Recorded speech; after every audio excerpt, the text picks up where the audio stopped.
Good morning students, प्रिय विद्यार्थियों। आप नमक चैप्टर रजिया सज्जाद जहीर द्वारा रचित पढ़ रहे हैं, जिसका पहला भाग आपने पढ़ा बेटा। उसमें किस प्रकार से जो सफिया है वो पाकिस्तान लाहौर में अपने भाइयों से जाने वाली है और उसकी मुलाकात एक कीर्तन में एक सिख बीबी से होती है, जिसमें उसे अपनी माँ दिखाई पड़ती है। अपने माँ का रूप उसे दिखाई पड़ता है। वह सिख बीबी विभाजन के समय से भारत में रह रही है, लेकिन फिर भी अपना वतन जो हो लाहौर का नाम आते ही वहाँ की स्मृतियों में वह खो जाते हैं।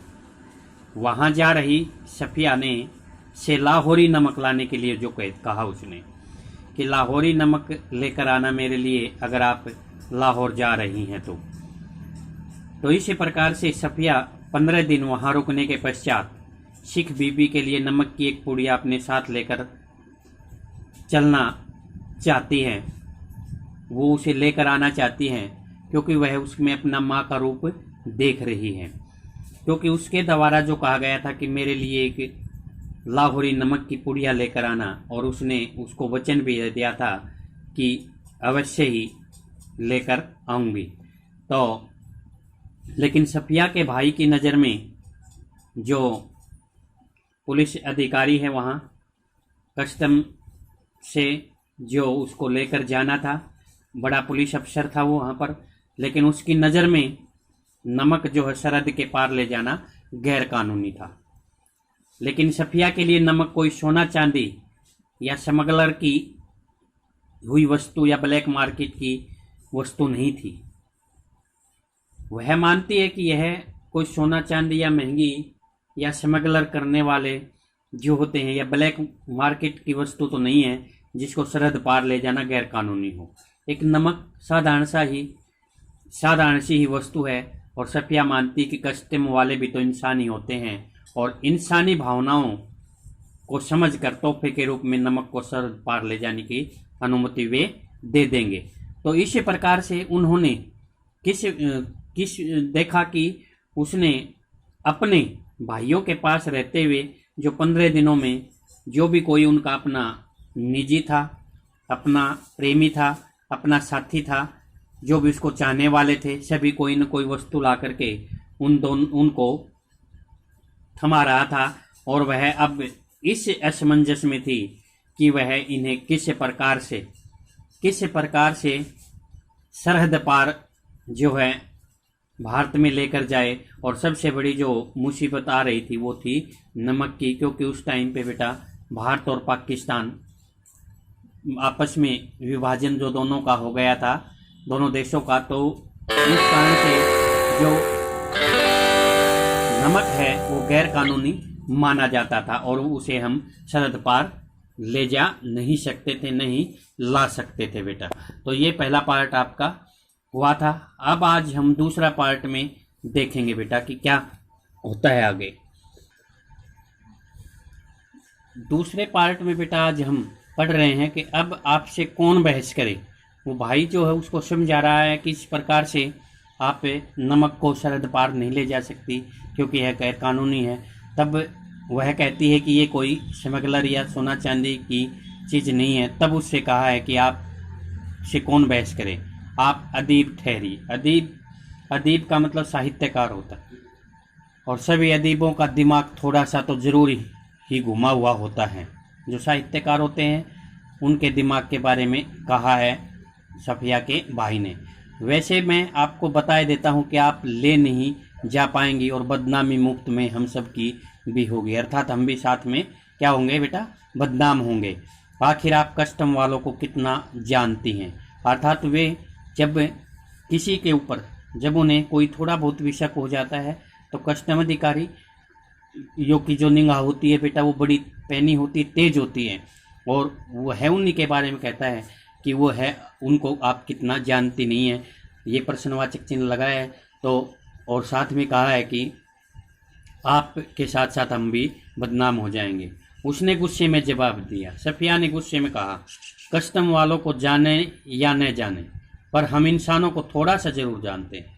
अर्थात वो इंसानियत का धर्म जो वो सबसे बड़ा मानती है, कस्टम अधिकारियों से भी, क्योंकि वो मानती है कि वो भी तो इंसान ही होंगे।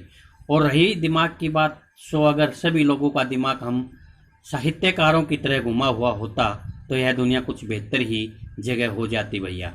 अर्थात वह अपने भैया को समझा रही है, अपने भाई को बता रही है, और गुस्से में उसको जो जवाब दिया, हालांकि भाई की बात ठीक थी कि कस्टम वाले जो हैं आपके जो तलाशी लेंगे, जब यह नमक जो गैर कानूनी चीज़ है ये मिल गई तो सभी जो सामान है बेटा वो इधर उधर कर देंगे, सभी की छानबीन करेंगे। लेकिन उसने जो कहा कि इंसानों को थोड़ा सा जरूर जानते हैं, अर्थात इंसानियत के नाते हम जानते हैं। और दिमाग के बारे में उसने बताया कि यदि हम साहित्यकारों जैसा दिमाग सभी का हो जाता तो दुनिया जो है वो बेहतर होती, अच्छी होती, आज जो है उससे अच्छी होती। मारे गुस्से के उसकी आंखों से आंसू बहने लगे थे। ठीक है, किसकी आंखों में बेटा? उसके भाई की आंखों में।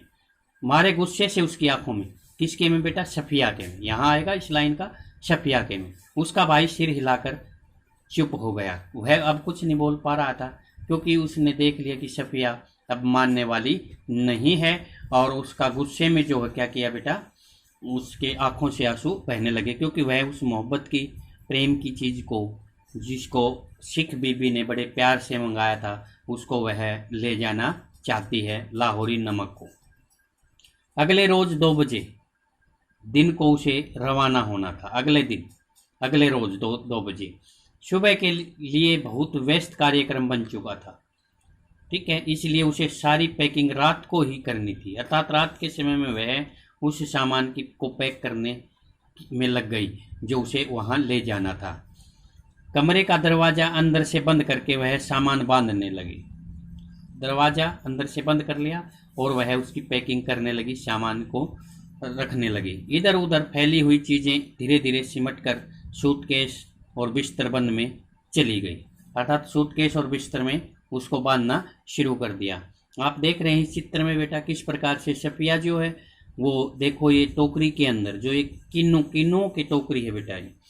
ठीक है, किन्नू जो होते हैं आपने देखा होगा जी, किस प्रकार से एक संतरा के रूप में होते हैं बेटा, संतरा से टाइप में होते हैं, लेकिन उन्हें किन्नू बोला जाता है।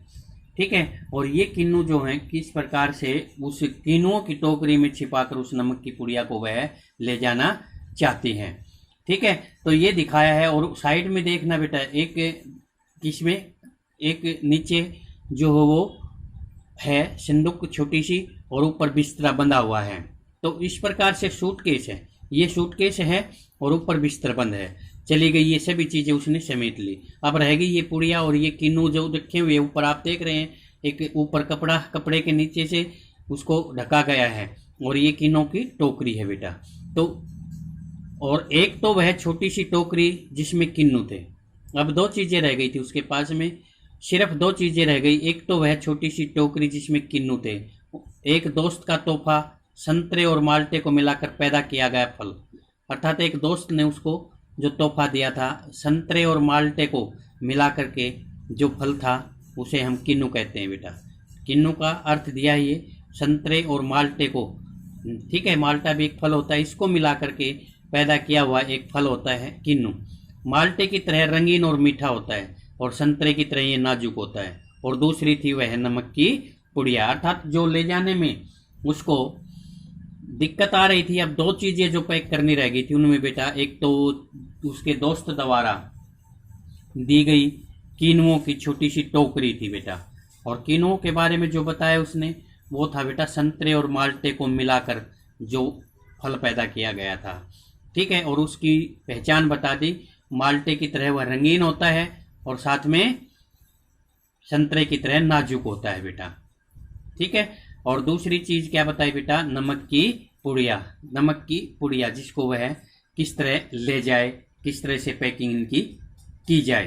तो इस दुविधा में वह अब बैठी है और सोच रही है कि इनको, क्योंकि एक तरफ दोस्त का जो तोहफा था बेटा संतरे और माल्टे से बना हुआ किन्नुओं की टोकरी, और दूसरी तरफ मोहब्बत की जो माँ के रूप में सिख बीबी ने से मंगाई थी लाहौरी नमक की पुड़िया के रूप में, उसको ले जाना था। इन दोनों के बीच में देखना बेटा कि किस प्रकार से वह दुविधा में हो गई है, असमंजस में हो गई है, कि क्योंकि वे चीज़ें उसको ले जानी बहुत ज़रूरी थी और अब वह और बाकी सामान तो उसने जल्दी से शीघ्रता से पैक कर लिया, लेकिन अब यह देखना कि किस सोच विचार में बैठी अब यह इनके बारे में सोच रही है। यह